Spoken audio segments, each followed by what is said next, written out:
اور پھر خاص طور پر انسان رزق کے لیے دعائیں کرتا رہے، کیونکہ سارے خزانے تو اللہ کے پاس ہیں، وہ جب جس کو جتنا چاہے عطا کر سکتا ہے۔ اس کے لیے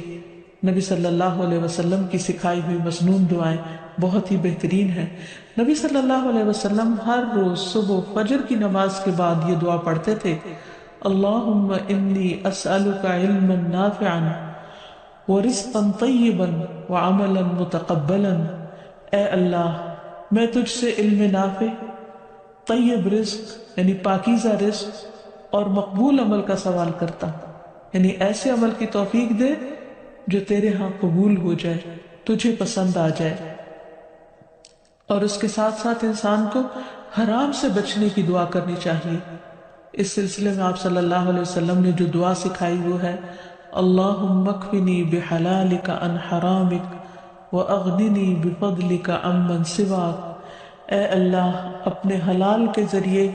حرام سے میری کفایت فرما، یعنی مجھے اتنا حلال دے کہ مجھے حرام کی ضرورت ہی نہ رہے،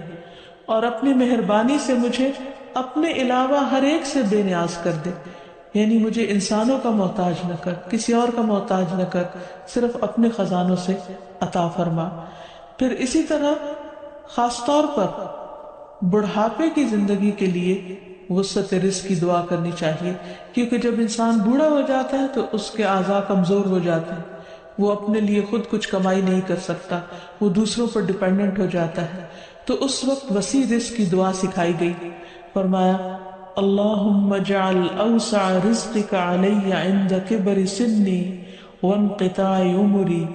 اے اللہ، جب میں بوڑھا ہو جاؤں اور میری عمر ختم ہونے لگے تو میرے رزق کو وسیع کر دے۔ اور اسی طرح اپنے لیے اور اپنی اولاد کے لیے وسیع رزق کی دعا کرنی چاہیے، جیسے ابراہیم علیہ السلام نے دعا کی تھی: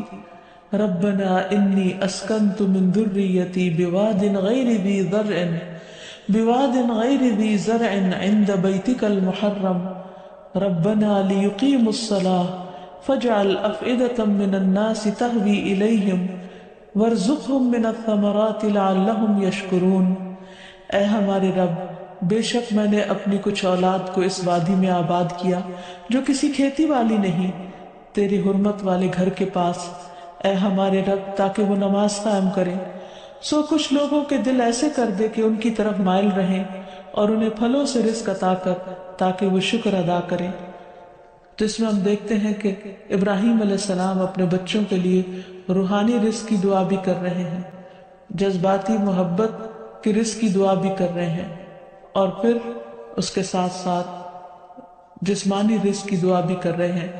جو ہر انسان کی ضرورت ہے، اور اس میں سے بھی بہترین رزق یعنی پھلوں کے رزق کی دعا کر رہے ہیں، کیونکہ انسان کو اللہ تعالیٰ کا صرف رزق ہی نہیں مانگنا چاہیے، بہترین رزق مانگنا چاہیے۔ یعنی ایک تو سمپل سی دعا ہے اللہم ارزقنی، اور پھر ورزقنا وانت خیر الرازقین، جو سورۃ المائدہ میں اللہ تعالیٰ نے دعا سکھائی ہے، اور ہمیں رزق دے اور تو سب رزق دینے والوں میں سے بہترین ہے۔